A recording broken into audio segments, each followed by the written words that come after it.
Alright guys, a couple of days ago you heard this voice. Good morning and welcome to the Steve Jobs Theater. And the iPhone 11 was launched to the public. So you're probably wondering which version should I be buying, and that's why I made this video to help you guys out. So in this video I'm going to talk about 4 different things that are going to help you with your decision for purchasing the iPhone 11 or the iPhone 11 Pro. So the 4 things I'm going to discuss in this video are the similarities between the 2 versions, what's different, and what option is best for your budget. And lastly, and most importantly, how much storage will you be needing for your iPhone in 2019 going into 2020. So this year Apple released 2 different phones, the normal iPhone 11, which is kind of like the next step from the XR, and then the Pro version, which was like the normal version last year, the XS and X and the XS Max. So what's similar between these 2 versions?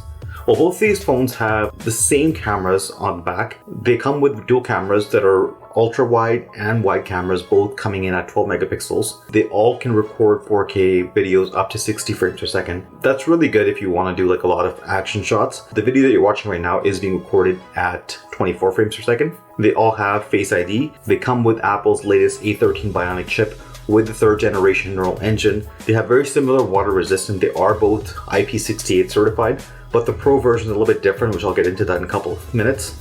As well as they all are able to wirelessly charge on any Qi wireless charging device. Same cellular and wireless options, but I've been hearing that the Pro version has a better LTE band, and sadly they both have lightning connectors. Apple hasn't gone with USB-C for the 2019 versions. I'm going to be doing a 2020 prediction for the iPhone, so make sure you subscribe if you haven't done so, and let's get on to the next portion of this video. So what sets the Pro version apart from the 11? We'll have to go with the screen sizes. So the option for the screen sizes are the 5.8, which is the kind of like the XS and the X, the exact same size, and the Pro version, which is 6.5 inch screen. The iPhone 11 Pro comes with this new display Apple is calling the Super Retina XDR display, which is supposed to be super bright in outside conditions, and I can't wait to test it out because I was very disappointed with the Samsung S10 and then the OnePlus 7 Pro when it came to using your phone outside. As well as you get an additional camera on the Pro version, which you're probably looking at right now in this video.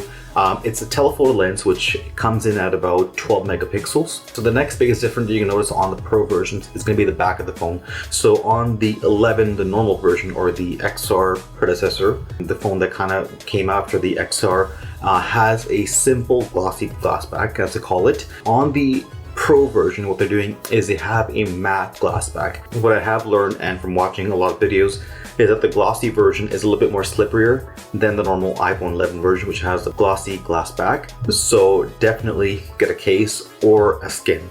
I'll leave a couple of recommendations underneath the like button, so check them out. As well as Apple has used a different metal for the iPhone 11 versus the Pro version. So the iPhone 11 has an aluminum back, but the Pro version comes with a stainless steel back, which is similar to the X and the XS. Now, if you're looking at a light phone, the iPhone 11 is going to be the best bet. But if you don't care about any of that, the Pro version is going to be absolutely beautiful. What I have noticed with the iPhone X is that the stainless steel scratches way quicker and way faster compared to the aluminum counterparts. However, stainless steel is much more durable than aluminum. I have noticed a lot of friends of mine that have the iPhone XR that after dropping it, it kind of dented the back a little bit. So aluminum is lighter, but is more fragile. What Apple is saying about the Pro version is you'll be able to get 4 extra hours of battery life compared to the XS. I can't wait to test that out because I'm getting the Pro Max version, which they're claiming is going to be a 5-hour additional battery life.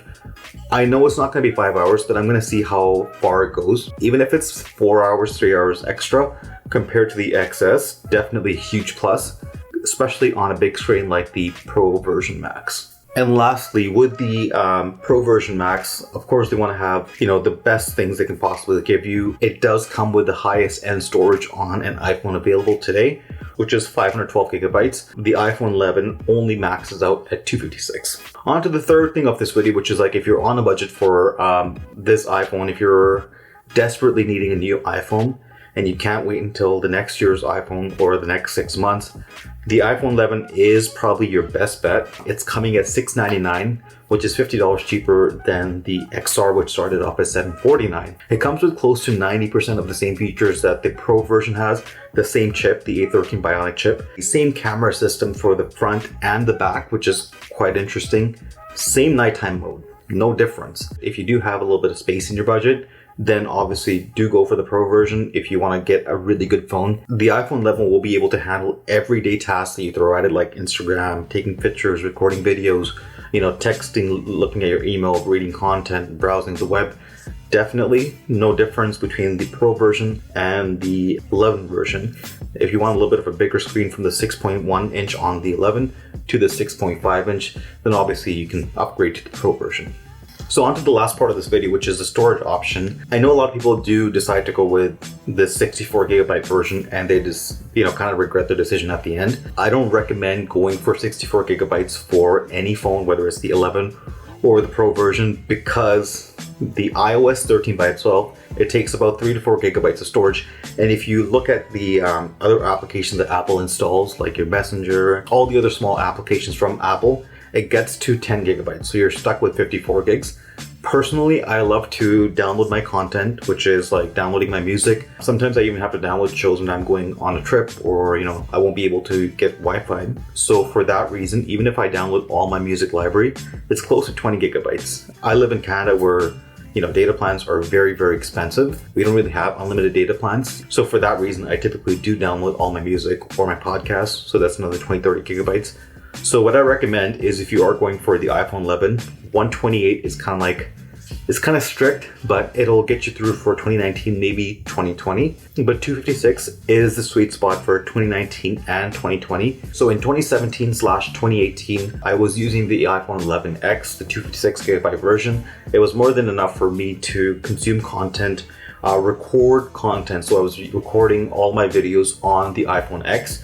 I was recording 4K videos. So when you are recording videos on the iPhone, Apple has their own codec, which prevents the file sizes to be really huge. So that's really good. But 256 was perfect for me. I was also using iCloud storage. So I have a 200 gigabyte iCloud storage, not only for me, for my family, which is perfect because if you have any photos or videos, it's all getting backed up without any issues whatsoever. So I do recommend getting the iCloud storage as well. But 256 is the sweet spot for 2019/2020. I don't know if Apple is going to change their video codecs or their photo codecs, which might increase the file size for every photo you take. As of right now, 256 is a great version for the iPhones.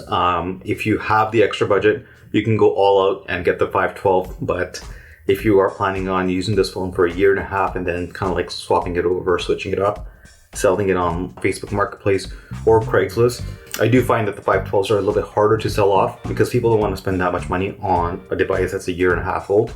So definitely go for the 256. And once again, if you haven't done so, subscribe to the channel. I'm going to be doing a lot of unboxings, reviews, and case recommendations for the iPhone 11 Pro. That's the version I'm going to get. And if you haven't done so already, share this video with somebody who might be confused about the iPhone 11 versions, and this video will definitely help them out. As always, thank you for watching. I'll catch you in the next one. Goodbye.